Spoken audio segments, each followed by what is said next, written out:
alors que moi, je suis comme un oiseau en cage, rêvant de s'envoler dans le vaste ciel.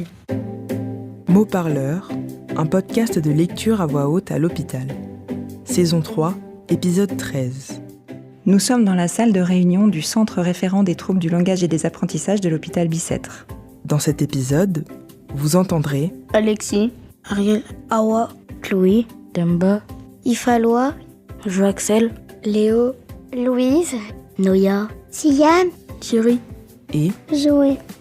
Il et elle se sont réunis au printemps 2025 lors de plusieurs ateliers animés par Samira Sedira afin de lire et commenter des extraits du livre Nuit étoilée de Jimmy Liao. Ensemble, il et elle ont donné voix à cette œuvre. Entrez. Alors, on va se faire un petit échauffement un peu particulier. Mots parleurs est une série d'ateliers de lecture à voix haute avec la participation d'adolescents et d'adultes à l'hôpital partout en France. Vous ouvrez les yeux et qu'est-ce que vous avez face à vous ? Un ours ! Pour cette 3e saison, le projet Mots parleurs fait entendre des œuvres de littérature en lien avec la thématique de la rencontre.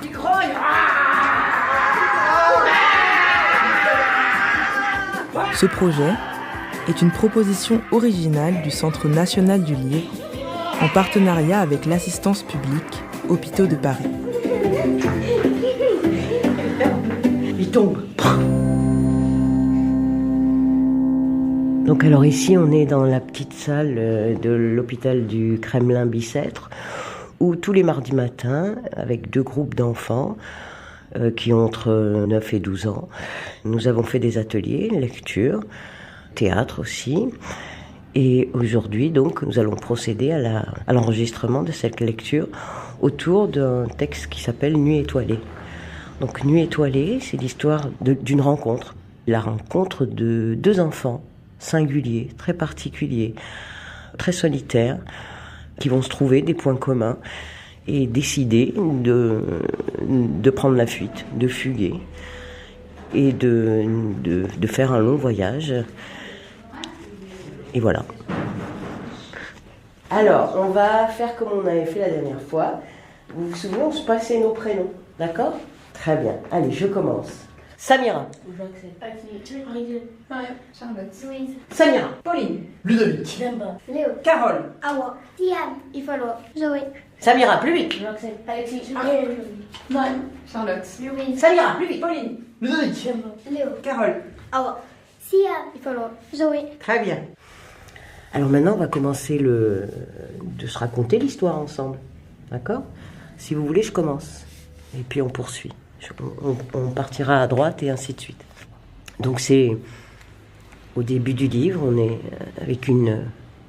en présence d'une petite fille qui paraît très solitaire et qui vit chez ses parents.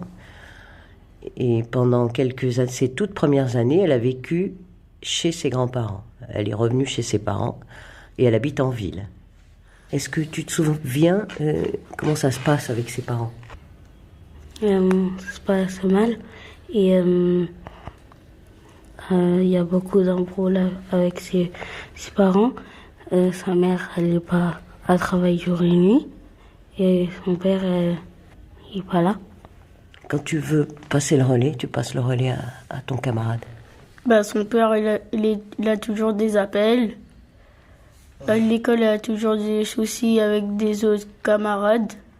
Et il raconte jamais ça à ses parents parce qu'on dirait il écoute jamais. Et il est toujours seul et triste. Là, on peut peut-être parler de la rencontre, de l'apparition du jeune homme. La fille, il regarde par sa fenêtre les autres maisons. La vieille à côté, elle a pris un garçon. La fille, elle s'est préparée à dormir et elle voit un garçon allongé dans un toit qui fait froid un peu. Du coup, ils sont dans la même école. Il a raconté le garçon. il est toujours tout seul dans son coin. Les autres camarades, ils le trouvent bizarre. Il est pas fort à l'école. Après, une fois, la fille, il a vu le garçon que se fait frapper dans une petite ruelle sombre. Le garçon, il se faisait frapper. Et après, la fille, elle a défendu. Et après, tous les deux sont partis à l'hôpital. À quel moment de sa vie la petite fille rencontre le garçon? Quand elle a vu sur le toit, à l'école, et quand elle a vu sur le toit un garçon, quelqu'un. C'est aussi après un événement très triste. Vous vous souvenez de cet événement très triste? Il y avait le grand-père et il a dit à la fille de pas venir la voir parce que il était très malade et il voulait pas que la fille elle s'inquiète. Donc du coup, il est pas venu le voir et la fille elle est pas venue à son enterrement parce qu'elle aime pas elle aime pas pleurer devant les gens. Et après, la petite fille et le garçon ils sont venus amis. Et après, les garçons et la fille, ils faisaient des balades tous les deux. Et ils restaient tout le temps ensemble. Ils ne se séparaient jamais.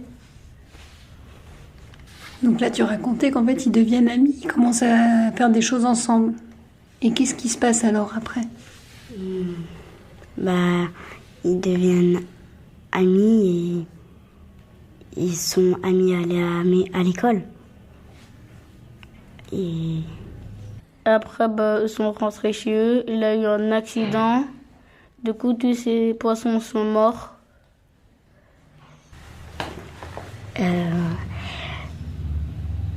Et après, ils sont partis tous les deux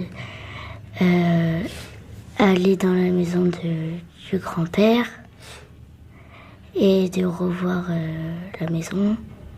Pourquoi ils fuguent, les deux enfants? Parce qu'ils aimaient pas l'école et leurs parents ils s'occupaient pas d'eux. Et après ils sont rentrés et le petit garçon, son père, c'est un marin et à chaque fois il allait à côté de la mer pour voir si son père il allait rentrer à la maison. Et après, quand ils sont rentrés à la maison, ils sont allés voir dans le lac la nuit avec les étoiles. Et les reflets de l'eau, ça envoyait les étoiles. Après, et la fille, elle est tombée malade à cause de l'eau. Et ensuite, elle n'a pas vu le garçon qui était avec son père. Et le garçon, il a mis une photo à côté des poissons pour dire qu'elle lui manque un peu. Qu'est-ce qui s'est passé quand ils sont rentrés? Le petit garçon, il a déménagé. Ils ont vu beaucoup de photos d'elle. Et il y avait beaucoup de jouets, d'animaux et de tableaux. Et un matin, elle ouvre la porte et elle voit un cadeau où il y avait une peluche, un chien et après elle a vu que le chien ne grandissait pas et que en fait c'était grâce au garçon que c'était grâce au garçon qu'elle se sentait mieux. Et il y avait un tableau dans sa chambre à la fille quand elle était grande et c'était des souvenirs que quand elle était petite. On commence du coup? On y va. Vas-y. Mais non, pas ça, c'est ça. Oui, pardon. Avant mes 6 ans, je vivais avec grand-père et grand-mère à la montagne. Là-haut, dans la nuit, les étoiles étaient si brillantes. À l'époque, papa et maman habitaient là ville. Il me manquait beaucoup. Aujourd'hui, grand-père à la montagne et grand-mère au ciel me manquent énormément. Maman est toujours occupée, elle a beaucoup d'amis. Une fois de retour d'une mission à l'étranger, elle m'a offert un petit chat tout mignon. De temps en temps, le petit chat se transformait en un chat géant. J'aime maman, maman m'aime aussi, mais elle ne me comprend pas et je pense que je ne la comprends pas plus. J'ai quelques amis, pourtant je ressens une solitude difficile à exprimer. À l'école, j'ai parfois des ennuis, mais je n'en parle jamais à la maison. Papa a le téléphone vissé à l'oreille. Tous ces coups de fil semblent hyper importants. Après tout, je n'ai rien à lui dire. Il ne sait probablement pas quoi me dire non plus. Maman et papa s'entendent plus trop bien, mais il leur arrive de se disputer violemment. Parfois, ils ne se parlent plus. Certains jours, j'observe discrètement la maison des autres pour savoir ce qu'ils font. Il y a quelque temps, un nouveau locataire s'est installé chez la vieille dame en face. Je suis contente pour elle. Elle ne s'ennuiera plus et cessera de regarder la télévision toute la journée. Grand-père vit seul à la montagne. Je me demande s'il s'ennuie parfois. Heureusement, grand-père aime dessiner. Il dit souvent que les étoiles à la montagne sont aussi belles que celles que Van Gogh peignait. À la fin de l'automne, grand-père m'a téléphoné depuis l'hôpital. Il était malade et avait toussé toute la nuit. J'aurais aimé lui rendre visite, mais il m'a dit de bien travailler à l'école. La nuit de Noël, le téléphone a sonné et réveillé brusquement tout le monde. Je ne suis pas allée à l'enterrement de grand-père. Je n'aime pas pleurer devant les gens et il aurait été triste de me voir pleurer. Une nuit où il faisait très froid, je me suis réveillée en entendant quelqu'un chanter. Un garçon que je ne connaissais pas était allongé sur le toit en face. Il chantait doucement sous la neige, le visage face au ciel. Avec son air heureux et insouciant, il semblait tomber d'une autre planète. À la reprise des cours, un nouveau camarade a rejoint notre classe pour se présenter. Il n'a donné que son nom, rien d'autre. Il est très discret, ne salue personne le premier. Tous mes camarades le trouvent étrange, moi cela ne me dérange pas. Parfois, je n'aime pas parler non plus. Bien après la rentrée, il était toujours seul. Quelques garçons de la classe d'à côté l'avaient pris en grippe. Il n'a jamais son parapluie quand il pleut. Curieusement, à le regarder courir seul sous l'eau battante, je l'envie. Il refuse systématiquement l'aide des autres, à croire qu'il n'est vraiment lui-même que loin d'eux. Il est pareil à une plante qui pousserait dans un labyrinthe, se moquant bien de savoir où se trouve la sortie. Alors que moi, je suis comme un oiseau en cage, rêvant de s'envoler dans le vaste ciel. Un jour, j'ai surpris un groupe de garçons en train de le frapper dans une ruelle sombre. Il n'y a rien qui me fâche plus que ce genre de lâcheté.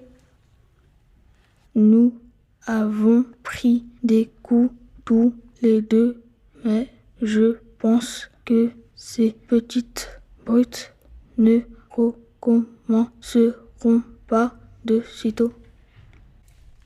Après les cours, nous sommes allés ensemble à l'hôpital pour faire changer nos pansements. Il m'a dit que son père est un marin, jamais à la maison. Ça fait longtemps qu'il ne l'a pas vu. Sa mère a de boulot. Elle travaille jour et nuit. Quand il est d'humeur sombre, il aime parler aux poissons de l'aquarium du coin de la rue. Il a donné un nom à chacun d'eux. Ce sont ses amis. Pendant les vacances, il va souvent à la montagne. Il peut vivre seul pendant des jours.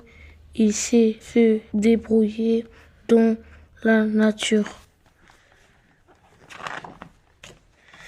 Nos camarades commencent à se moquer de nous derrière notre dos. Mais nous, on s'en fiche. On s'en fiche.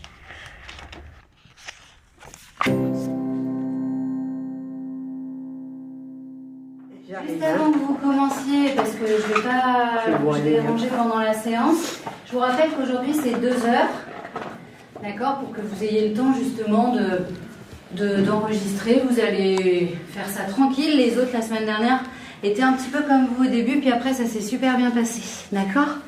Donc pas d'angoisse, tout va bien. Un peu souple. Ok? Allez, je passe vous voir tout à l'heure. À tout à l'heure. Merci. Oui. Eh bien maintenant, ce qu'on va faire, qu'on a déjà fait 1 ou 2 fois, c'est d'essayer ensemble de raconter l'histoire. Et on va commencer par le début. Peut-être que quelqu'un pourrait dire le titre. Le titre, c'est Nuit étoilée, parce qu'il y a 2 personnages qui aiment bien. Il y en a un qui aime beaucoup la nature, qui fait qu'un avec la nature, et une autre, elle aime bien regarder les étoiles tranquillement. Alors on se la raconte cette histoire tous ensemble? Qui veut démarrer? Une petite fille, et Elle habite dans une ville. Et un jour, son père, il était occupé. Il restait toujours collé à son téléphone. Et sa mère, elle travaille le matin et le soir. Et un jour, elle voit un garçon dans le toit. Et il regarde le ciel. Et ensuite, et un jour, c'était un jour de Noël. Ses parents, ils ont eu un appel et ils ont dit que le grand-père de la petite fille est morte. Parce que le grand-père, il était malade. Et ensuite, un jour, la fille est partie à l'école et elle a vu le même garçon qu'elle avait vu la nuit de Noël. Elle arrive dans sa classe et elle le voit, il est dans sa classe. Il se faisait embêter par des garçons. Et après quand c'était la fin de l'école, là, ils sont partis et il pleuvait. La fille, elle avait un parapluie, elle l'avait vu et elle lui avait demandé. Et après, elle insistait un peu et après, elle a couru. Il est parti. Et après, l'autre jour, elle l'a vu, elle se faisait taper par 3 garçons. Et à un moment, avec leur imagination, il y a la fille, elle se transforme en un dinosaure. Après, je suis allée à l'hôpital ou à l'infirmerie de l'école. Et il y avait une fleur devant eux deux. À un moment, ils se sont rapprochés, c'est sur le même banc, et il y avait une fleur entre eux deux. Donc c'est là la première rencontre alors. Pourquoi elle est attirée par ce petit garçon? Parce que la fille sent qu'il est un peu différent, et a un peu l'impression qu'il est un peu connecté à la nature, et elle veut savoir un peu. Et parfois, elle voyait le petit garçon avoir beaucoup de difficultés à l'école. Et après, quand ils sont rencontrés, le garçon a un peu raconté son histoire, que son père, il est marin. Et le garçon pense beaucoup aux poissons parce que ça fait penser à son père. Et un jour, il se mettait en haut d'un toit pour voir la nuit, avec la nuit étoilée. Et il ne pouvait pas vraiment beaucoup voir parce qu'il y avait beaucoup de pollution, de la lumière. Donc ils avaient marre, ils sont enfuis. Oui, enfuis. Oui. Justement, pourquoi est-ce qu'ils décident de s'enfuir tous les deux? Parce qu'ils avaient un peu marre de voir tout le temps, d'avoir de la pollution, la lumière. En plus, il ne peut pas beaucoup voir les étoiles. Et il y avait trop de bruit aussi. Et ils ont, j'imagine, d'autres problèmes aussi. Et personne ne pouvait les comprendre. Donc ils sont enfuis. Et ils sont partis ensemble. Quand ils sont enfuis, ils se sont dit qu'ils vont aller où. Et la petite fille, les petits garçons sont partis chez le grand-père et la petite fille. Ils ont pris le chemin et ils ont parcouru la route pendant 2 jours, je crois. Et ils sont arrivés, ils ont toqué la porte, il n'y avait personne. La porte était à moitié ouverte et la petite fille, il se disait que grand-père, il est parti se promener et ils ont parti rentrer à la maison. Et ensuite, ils sont sortis. Il faisait un peu noir Quand il y avait son grand-père, il partait tout le temps dans le même endroit, au bord du lac, en train de regarder les étoiles avec un petit bateau. Et après, ils ont nagé. C'est comme s'ils étaient avec les étoiles, que les étoiles se reflètent au lac. Et un jour plus tard, je crois, la petite fille est tombée malade. Ils étaient obligés de rentrer. Et quand la petite fille était à l'hôpital et elle s'est réveillée, elle a vu qu'il n'y avait pas son amie. Et quand elle était en état de se mettre debout, elle est allée voir la maison où le petit garçon habitait. Et la vieille dame a dit que le petit garçon n'était plus là. La vieille dame, elle avait dit que ils ont retrouvé son père. Et il était au sud, au bord du sud.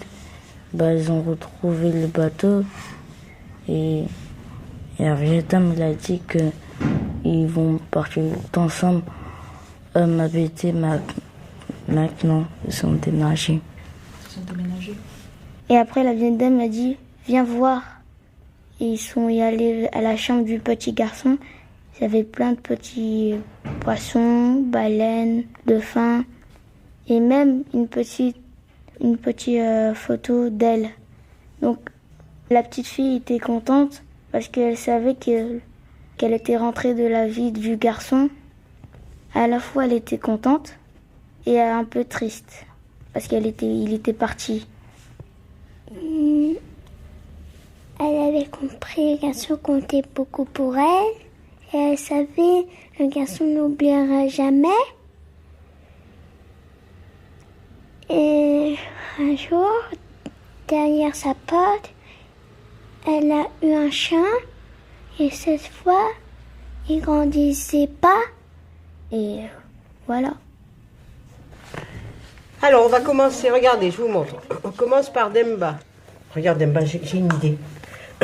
Pour que tu puisses avoir ton buste bien droit. Est-ce que si je te le tiens comme ça, Demba, c'est bien? Allez, tu enlèves peut-être tes mains. Voilà, tu redresses un peu le visage.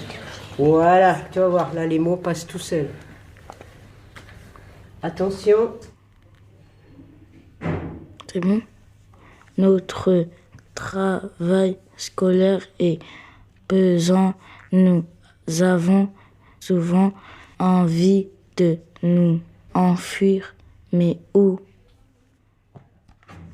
À l'école, ils peinent à être au niveau. J'essaie de l'aide comme je peux, mais malheureusement, cela ne sert pas à grand-chose. Souvent, nous flânons sans but précis. C'est tellement bon d'avoir de la compagnie. Je comprends mieux pourquoi il aime être sous la pluie. C'est comme communier avec la nature, se sentir libre. Les week-ends, nous prenons souvent le train jusqu'à un petit port au bord de la mer. Avec ses jumelles, il regarde les navires qui passent au loin. Dans la ville, les étoiles sont de plus en plus difficiles à apercevoir. La nuit dernière, l'aquarium a été brisé lors d'une rixe de rue. Lorsque nous l'avons découvert, c'était déjà trop tard. Il a blêmi, s'est accroupi au bord de la rue et s'est mis à pleurer. Je ne veux vraiment plus rien entendre de ce qui se passe entre eux deux. Allons.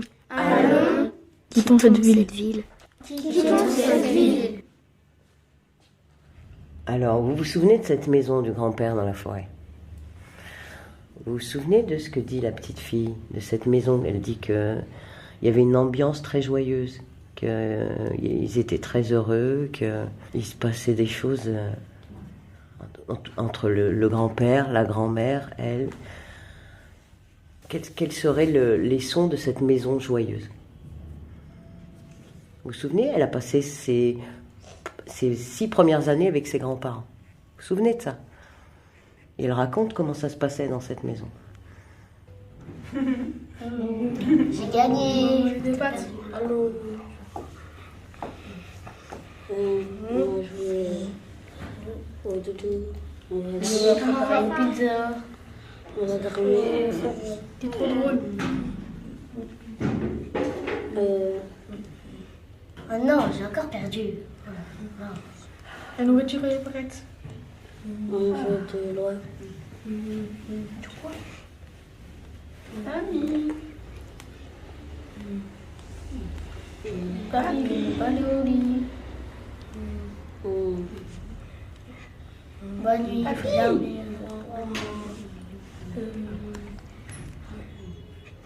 On aurait dit que grand-père était seulement parti pour une promenade, qu'il allait rentrer dans un instant. Depuis cette fenêtre, nous regardons les plus merveilleux couchers de soleil. Dans cette cuisine, des rires ont éclaté de joie.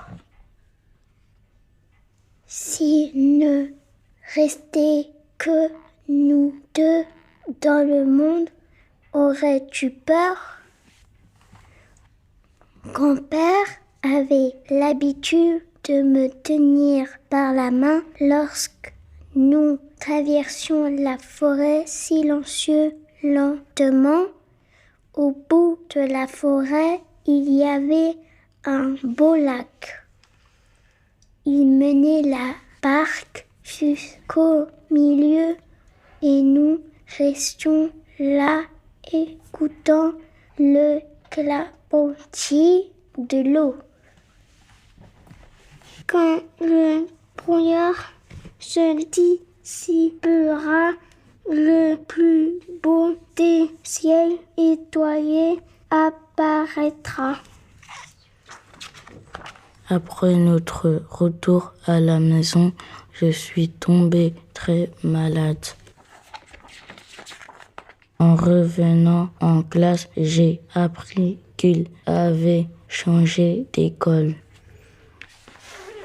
La vieille dame m'a dit le bateau de son père a accosté dans un port du sud. J'ai compris qu'ils vont enfin partir tous ensemble quelque part. Un sourire mystérieux aux lèvres. Elle a insisté pour que j'entre voir la chambre du garçon. En fin de compte, c'est lui le vrai magicien. Un matin de printemps, quelqu'un a déposé un petit chien devant ma porte. Waf waf, le chiot me salue. Cette fois, le petit chien ne s'est pas transformé en un chien géant.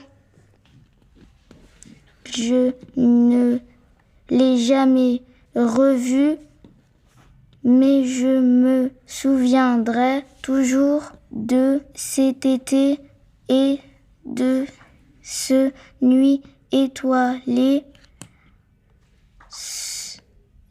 splendide et si solitaire.